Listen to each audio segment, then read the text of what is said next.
Bonjour chers élèves et bienvenue pour la deuxième vidéo sur la partie mécanique. Dans cette partie, on va parler de la chute verticale, que ce soit chute libre, sans frottement, ou bien chute avec frottement, en particulier le déplacement d'une particule dans un liquide visqueux. Et comme application, on va faire le corrigé du baccalauréat 2012. Donc ce chapitre se base essentiellement sur le cours. Vous allez voir tous les exercices des anciens baccalauréats. 90% des questions sont des questions que vous pouvez répondre une fois que vous avez bien compris ce cours-là. Donc allons-y donc. Quand est-ce qu'on parle d'une chute verticale? Si on prend une boule, par exemple, ou un ballon, soit on le jette verticalement vers le haut, ou bien on le lâche à partir d'une hauteur h et on étudie son mouvement de descente. Donc un solide, ou bien une balle, lorsqu'elle est en mouvement vertical, en chute verticale, elle est soumise en général à trois forces. Il y a d'abord le poids. Et c'est la seule force qui s'exerce lorsqu'on parle de chute libre. Et si on tient compte du frottement, on va introduire une force de frottement, de l'air ou bien dans un fluide. Et si le mouvement se fait dans un liquide, on va introduire aussi la force, la poussée d'Archimède.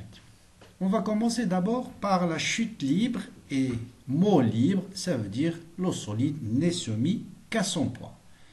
Donc, le poids, c'est quoi? C'est la force exercée par la Terre. Son point d'application, c'est le centre de gravité du solide, toujours vertical vers la Terre.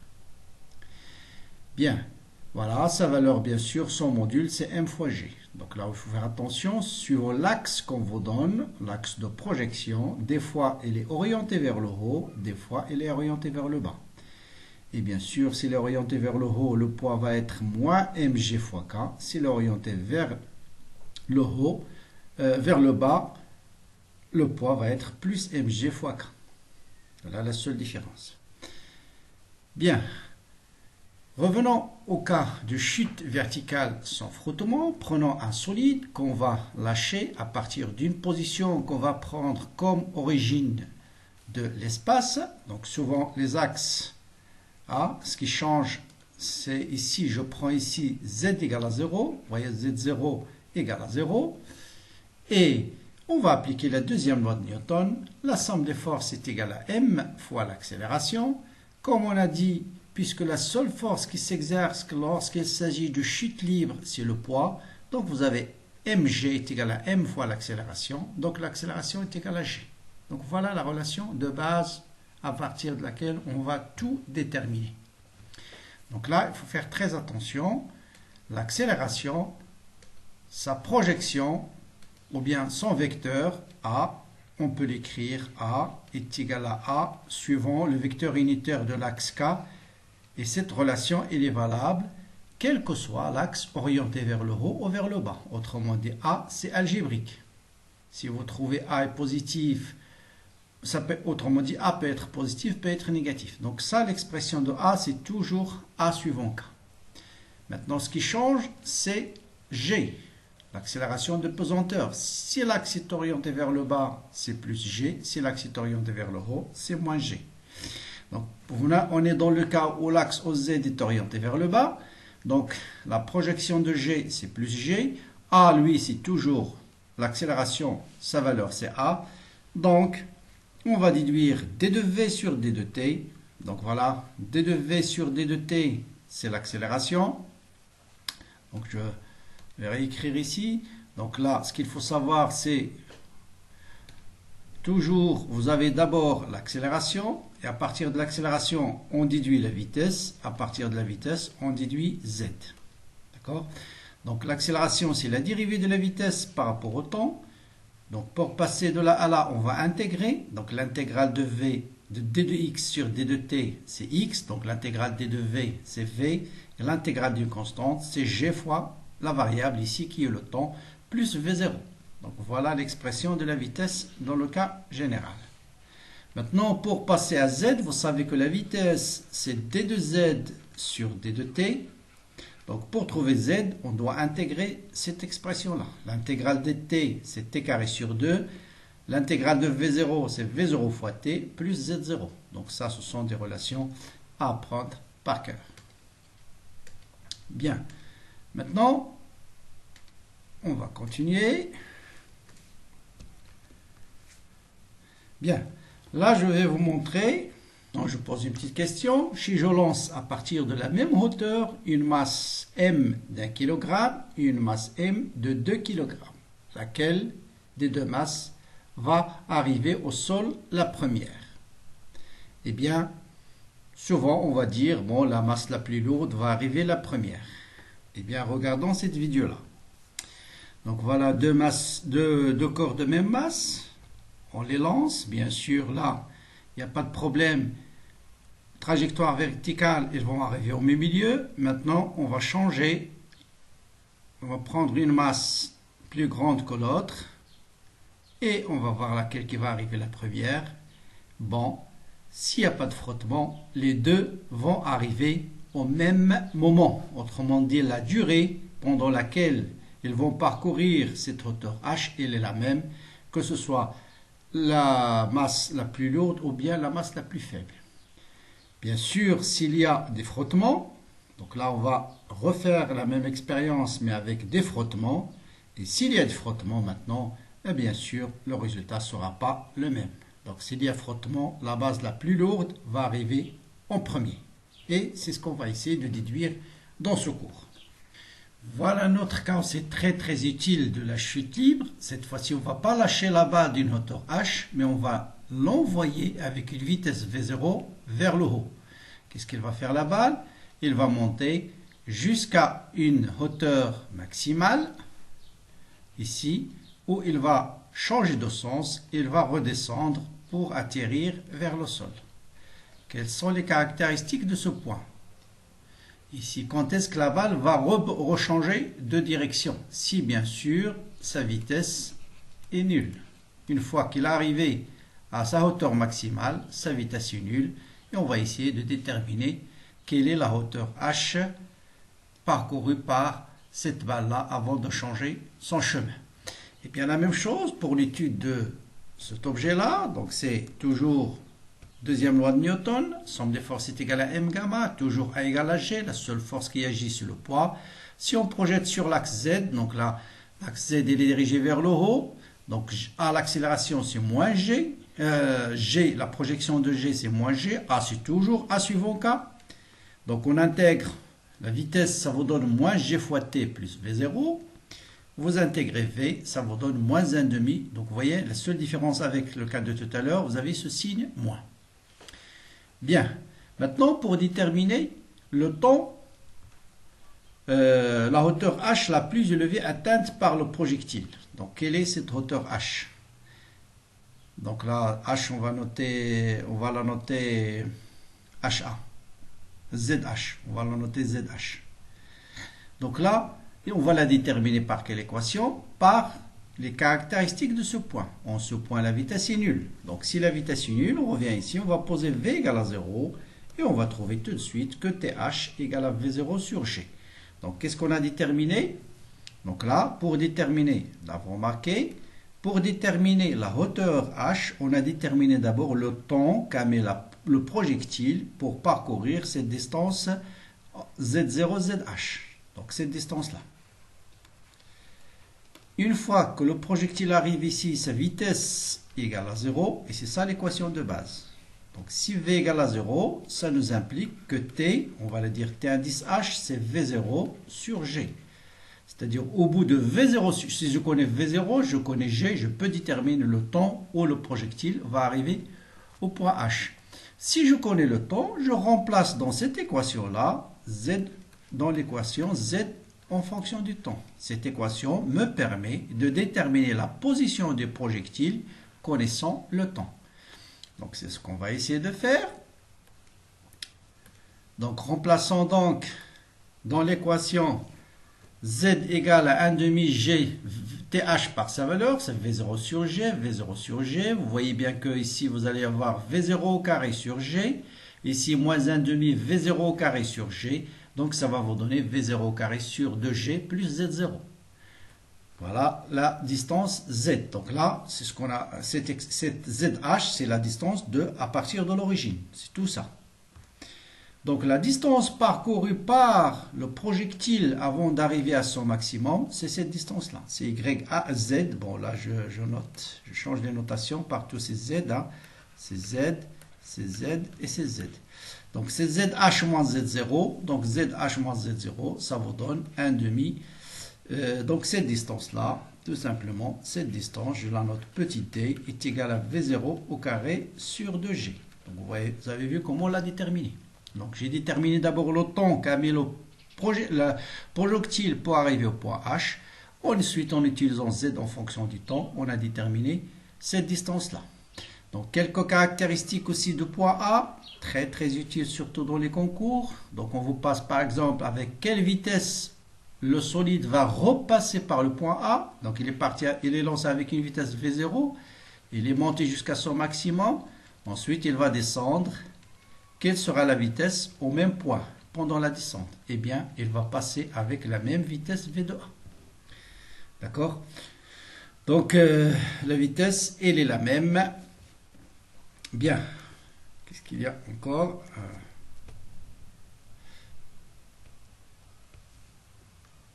Voilà. Et le temps TA, on l'a déterminé. Et à quel temps il va passer par le point A?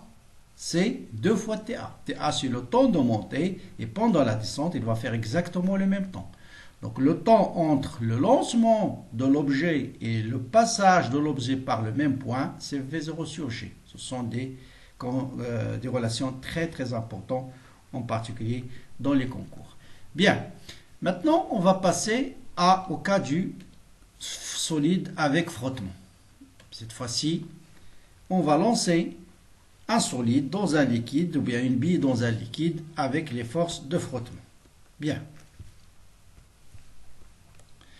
Donc les forces de frottement s'opposent au mouvement. Vous avez la force de frottement a donc même direction que V, mais de sens opposé. Voilà la vitesse. Corps chute dans un liquide. Donc la force de frottement, elle est dirigée vers le haut. Donc l'expression de la force de frottement, il y en a plusieurs. En général, le module de la force de frottement est sous la forme d'une constante K fois V à la puissance N. Bon, tout dépend de la nature du liquide. En général, on vous donne 2K, soit K fois V, soit K fois V carré, ce qu'on appelle écoulement laminaire ou bien écoulement turbulent. Mais la forme générale, c'est une constante K fois V à la puissance N. Bien sûr, le vecteur force, lui, il est opposé au vecteur vitesse, parce que c'est une force de frottement.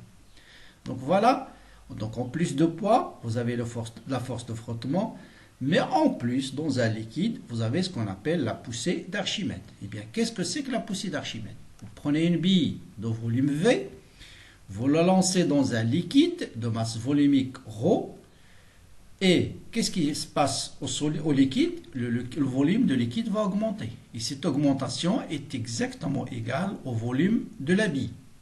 D'accord? Le volume déplacé, c'est le volume de la bille.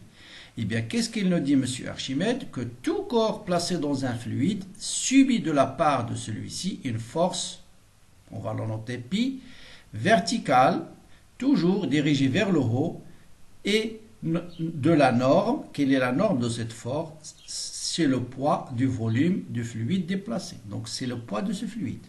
Donc, la force de frottement, de poussée d'Archimède, c'est le poids de cette partie-là. Cette partie, apport volume, c'est le volume de l'objet. Donc, le volume de liquide déplacé. Donc, d'accord? Quel est le poids de ce volume-là? Ce poids-là, bien sûr, c'est la masse fois G. Quelle est la masse de ce liquide? Donc, c'est la masse volumique fois le volume de ce liquide. Le volume de ce liquide, c'est le volume de l'objet. Bien. C'est ce que je vais noter juste tout de suite. Voilà. Donc, le volume déplacé, V a pour expression masse, la masse du fluide déplacé fois G. Donc, la poussée d'Archimède, pardon, c'est le poids du volume déplacé. Le poids du volume déplacé, c'est la masse du fluide déplacé fois G. Or, Vous avez la masse du fluide, c'est ρ du fluide fois le volume V. Donc la poussée d'Archimède, c'est ρ fois du fluide fois le volume fois G. D'accord? Donc ça à prendre par cœur. Et le volume, bien sûr, soit c'est le volume de liquide déplacé qui est égal au volume de la balle qui chute dans le liquide. Donc vous avez trois forces, le poids, force de frottement et la poussée d'Archimède qui a pour module ρ du fluide fois le volume de liquide déplacé fois G. Maintenant, on va passer deuxième loi de Newton et écrire. Donc là, c'est vraiment des choses que vous allez refaire dans tous les exercices de chute d'un objet dans un liquide visqueux. Donc toujours, première chose, c'est système étudié. C'est l'objet, c'est la bille. Quelles sont les forces? Le poids, la force de frottement, la poussée d'Archimède. Troisième point, écrire deuxième loi de Newton. La somme des forces est égale à m fois l'accélération. Ensuite, bien sûr, on va remplacer chaque force par sa valeur. Donc, on va projeter sur un axe vertical. Donc, souvent, on choisit un axe vers le bas, mais vous pouvez choisir un axe vers le haut. Bien sûr, les signes vont changer. Si on choisit un axe vers le haut et t égale à 0, c'est le moment où on a lâché l'objet avec une position initiale z0, une vitesse initiale fait 0. Donc vous avez le poids, c'est mgk, la force de frottement, c'est moins lambda fois v, on va prendre le cas où n est égal à 1, et la poussée d'Archimède, c'est moins ρ fois le volume, ne pas confondre vitesse et volume dans ce type d'exercice. Ça, c'est le volume du liquide déplacé ou bien le volume de la bille fois g. Eh bien, tout ça doit être égal à l'accélération qui est d de v sur d de t suivant k. Donc là, l'accélération, il a la même forme, quelle que soit l'orientation de l'axe, vers le haut ou vers le bas. Je remplace maintenant dans l'équation différente, la somme des forces est égale à m gamma. Ça vous donne mg, moins lambda fois v, moins ρ fois le volume fois g est égal à m d de v sur d de t. Eh bien, vous allez réécrire d'une autre forme. d de v sur d de t plus une constante fois la vitesse est égal à une autre constante. Donc on va appeler tout ça alpha fois g. Et donc vous avez l'équation devient, ça vous rappelle exactement l'équation de la charge d'un condensateur. d de q sur d de t plus q sur c est égal à une constante. Bon, cette équation différentielle maintenant vérifiée par z. Il suffit de remplacer v par d de z sur d de t. Et donc l'accélération c'est d carré de z sur dt carré. Et l'équation devient d carré de z sur dt carré plus lambda sur m d de z sur d de t est égal à alpha fois g. Ou bien z seconde plus lambda sur m z point est égal à alpha fois g. Vous notez bien, alpha c'est juste une constante qu'on appelait tout ça une constante alpha. En général, elle est connue, la masse de la bille est connue, la masse du fluide est connue, le volume est connu. Donc ça c'est une constante. Bien. Comme pour les exercices de l'électricité, souvent on ne vous demande pas de résoudre cette équation, on vous demande la solution et déterminer les constantes qui apparaissent dans l'équation différentielle.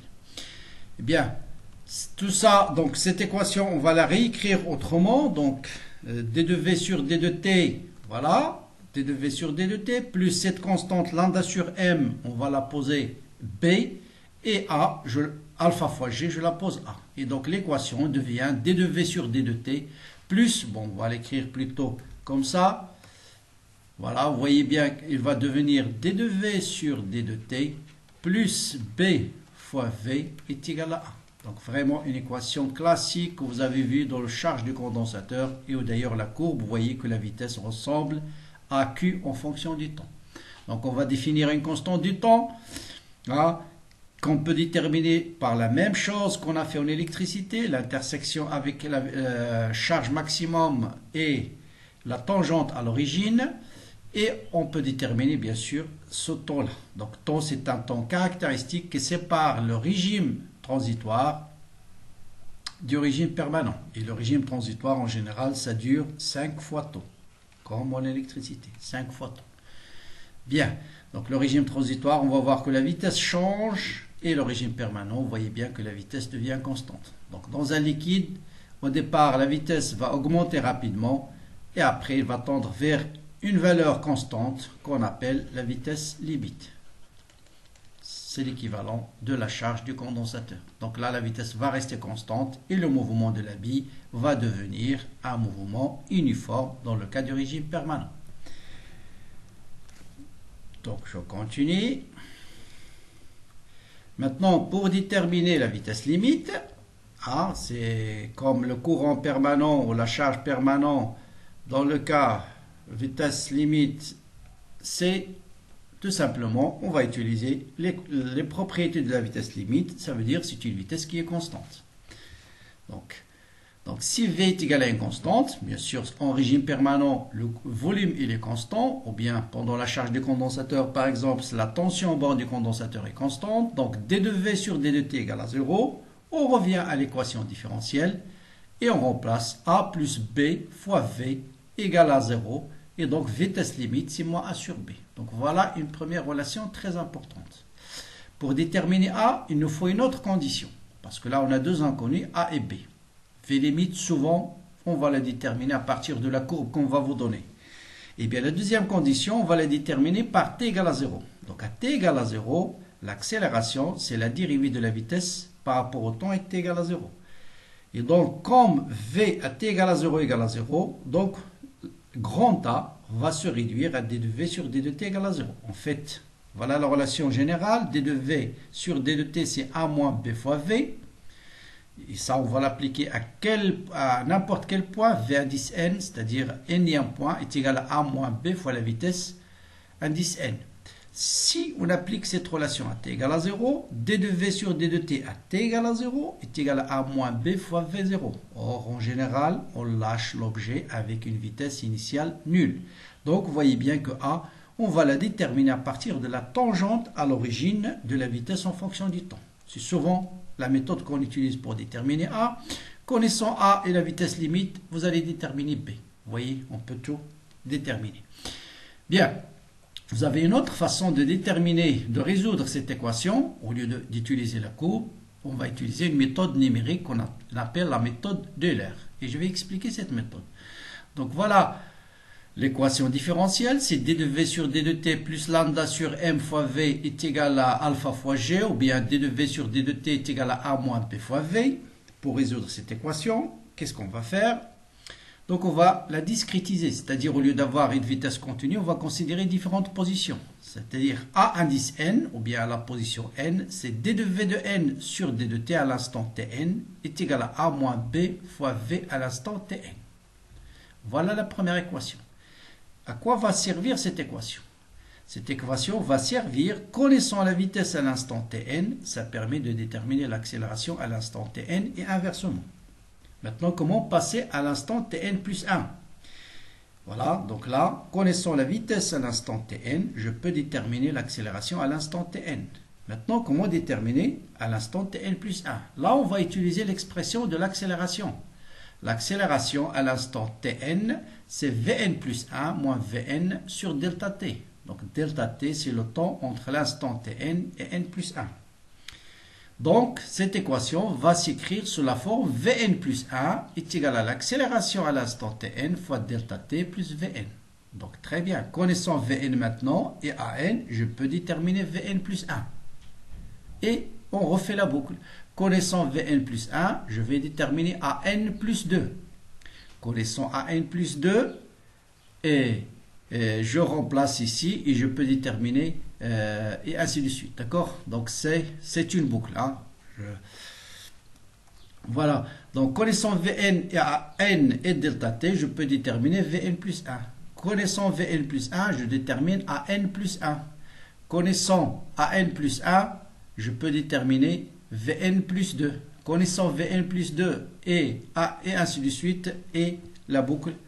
Donc cette nouvelle valeur de Vn plus 1 nous sert à initialiser une nouvelle fois le calcul pour déterminer An plus 1. D'accord?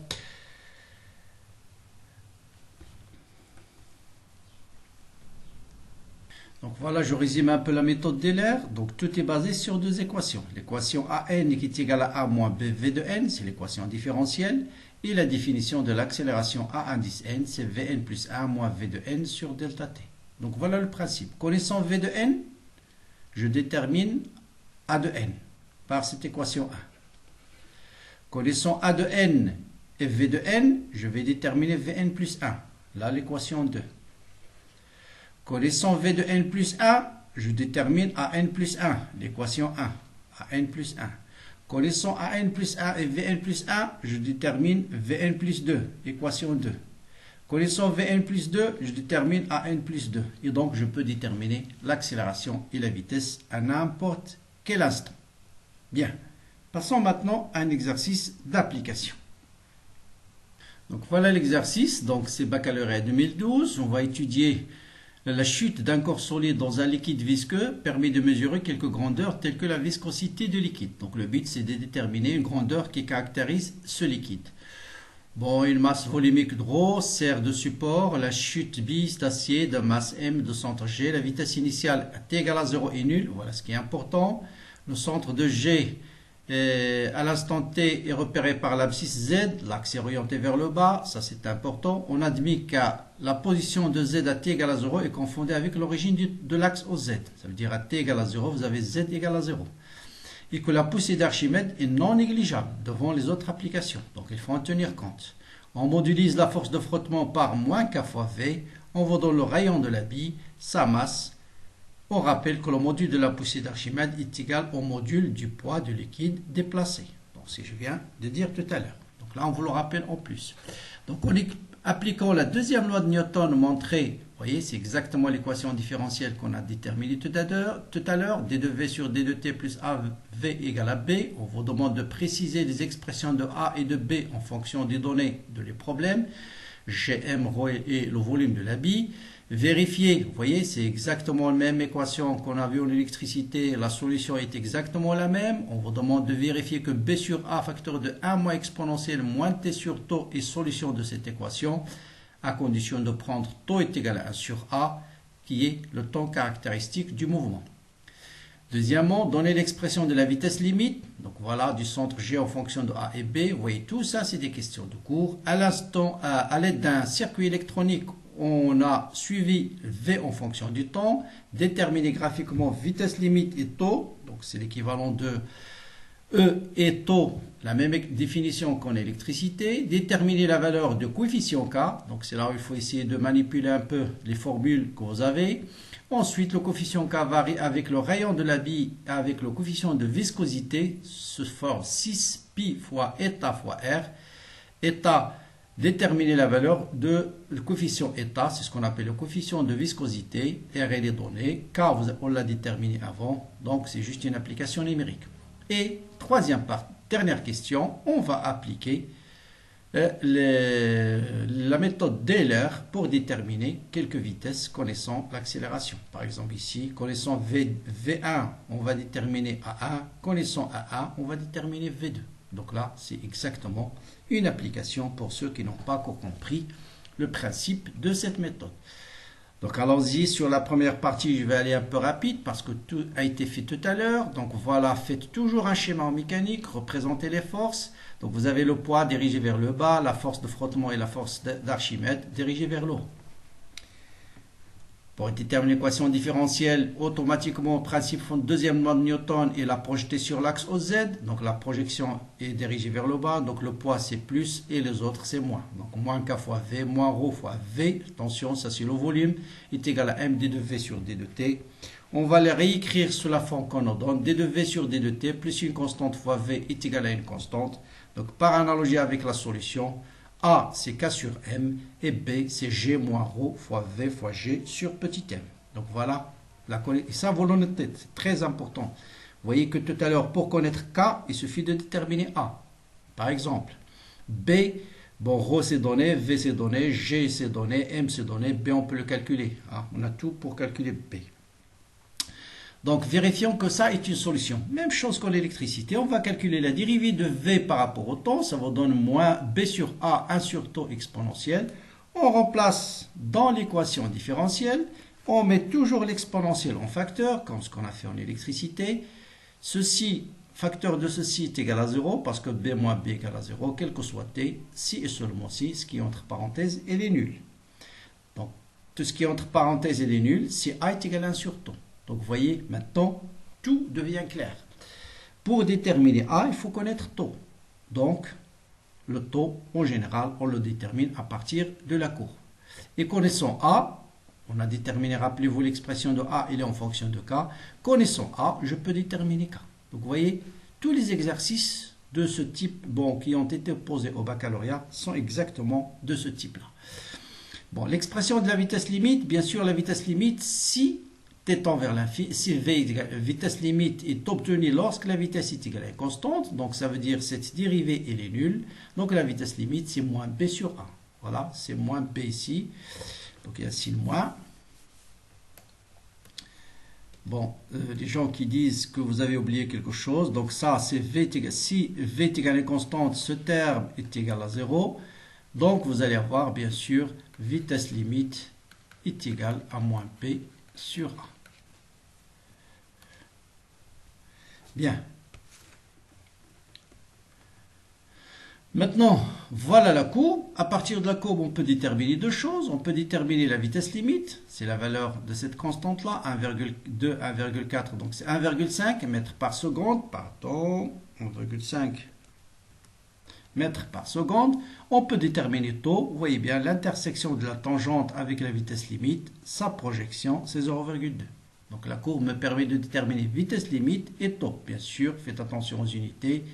Il faut toujours utiliser les unités qu'on a ici secondes, ici mètres par seconde. Donc c'est très bien, les unités internationales. Bien, on continue.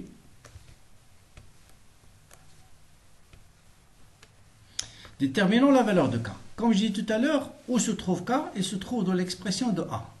Comment déterminer A? A, c'est 1 sur taux. Or, on vient de déterminer taux sur la courbe, 1 sur 0,2, seconde moins 1. Donc, A est égal à 1 sur 0,2. Je connais la masse, il faut le mettre en kilogrammes, c'est une unité internationale. Et donc, on remplace, on trouve la valeur de K est égale à 0,05 10-2 kg par seconde. Eh bien, déterminons la valeur maintenant de coefficient de viscosité. Bon, coefficient de viscosité. Donc, on a dit, donc voilà, cette relation permet des taux. A, on détermine A. Bon, on nous dit dans l'énoncé que vous avez K est égal, la constante K est égale à 6 pi R fois ce paramètre état. Donc, ce paramètre état, c'est 6K sur 6 pi fois R. P, c'est la poussée d'Archimède. Pi, c'est non, pardon, c'est 3,14. Donc, à ne pas confondre d'ailleurs avec poussée d'Archimède. Donc, K, c'est quelque chose qu'on a déterminé. Donc, je vous laisse le soin de faire le calcul. Ça vous donne 0,18 dans le système international. Bon, sauf erreur, bien sûr, je vous laisse le soin de vérifier les applications numériques. Bien.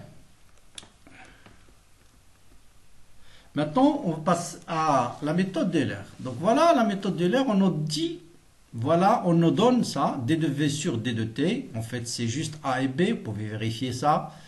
À 7,57 moins 5 fois V. Donc A, c'est bien 7,55. 1 sur 0,2, donc c'est bien... D'accord? Donc rappelez-vous tout à l'heure, hein, donc vous avez d de V sur G de T est égal à B plus ou moins A fois V. Et vous voyez bien qu'au A, on a trouvé 1 sur 0,2 et 1 sur 0,2, c'est bien 5. Donc, et vous pouvez calculer P, normalement, ça devrait être 7,57. Bien, revenons à la méthode d'Euler. Donc, on nous donne la vitesse à t égale à 0. On nous donne l'accélération à t égale à 0. Donc, pour la déterminer, normalement, il faut calculer la tangente à la courbe. Ça, on peut vous poser la question.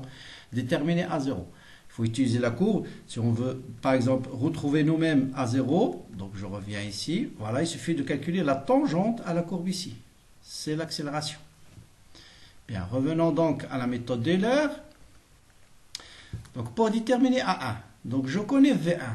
Donc, A1, c'est 7,55 moins 5 fois V1. C'est tout. Donc, je détermine, voilà, 7,55 moins 5 fois V1. Donc, je détermine A1. C'est 6,32. Je connais A1. Comment déterminer V2? Bon, là, j'utilise cette relation-là. Vn plus 1 est égal à Vn delta t plus An delta t plus Vn. Donc, vous voyez, ça c'est l'équation que j'ai appelée tout à l'heure l'équation A, ça c'est l'équation 2. Connaissant A1 et V1, je remplace ici, bien sûr, delta t, c'est le temps entre T0 et T1, c'est-à-dire 0,033 secondes. Je détermine V2, c'est 0,46. Par exemple, pour déterminer A3 maintenant, connaissant V2, connaissant V2, On a déterminé maintenant V2, pardon. Voilà, on a déterminé V2. Voilà, connaissant V2, je peux déterminer A2. Bon, A2, il est déjà donné. Donc, vous voyez un peu l'application de la méthode d'Euler. Hein? Donc, voilà, donc je reprends. On a V0 égale à 0, on connaît A1. Connaissant A1, je peux déterminer V1, d'après cette équation-là.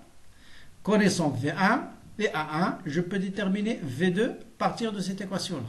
Et ainsi de suite. Et on peut donc déterminer de proche en proche la vitesse et l'accélération pour n'importe quel point.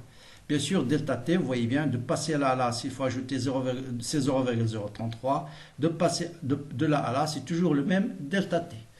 Donc voilà pour cette vidéo où j'ai essayé d'introduire la notion de chute libre, chute avec frottement, expliquer un peu la méthode d'Euler et vous pouvez refaire maintenant pratiquement tous les anciens examens du baccalauréat. Ils sont, je dirais, pratiquement des photocopies de cet exercice-là.